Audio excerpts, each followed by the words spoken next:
বর্তমানে সৌরজগতে গ্রহের সংখ্যা কয়টি এবং কী কী? উত্তরটি হচ্ছে ৮টি। এগুলো হলো যথাক্রমে বৃহস্পতি, শনি, ইউরেনাস, নেপচুন, পৃথিবী, শুক্র, মঙ্গল ও বুধ গ্রহ।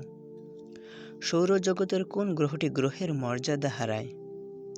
উত্তরটি হচ্ছে প্লুটো, ২৪ আগস্ট ২০০৬ সালে। বর্তমানে সৌরজগতে মোট উপগ্রহের সংখ্যা কত? উত্তরটি হচ্ছে প্রায় ২৪০টি। সৌরজগতের বৃহত্তম গ্রহ কোনটি?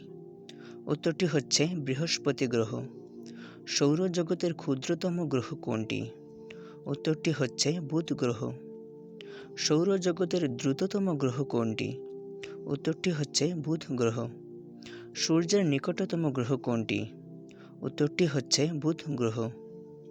পৃথিবীর নিকটতম গ্রহ কোনটি? উত্তরটি হচ্ছে শুক্র গ্রহ। সৌরজগতের কোন কোন গ্রহের উপগ্রহ নেই?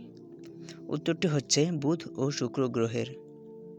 সৌরজগতের কোন গ্রহের উপগ্রহ সবচেয়ে বেশি? উত্তরটি হচ্ছে শনি গ্রহের। প্রিয় বন্ধুরা, যারা চ্যানেলটিতে নতুন তারা চ্যানেলকে সাবস্ক্রাইব করবেন আর ভিডিওটি সম্পর্কে আপনার মহামূল্যবান মতামত জানাবেন। ধন্যবাদ।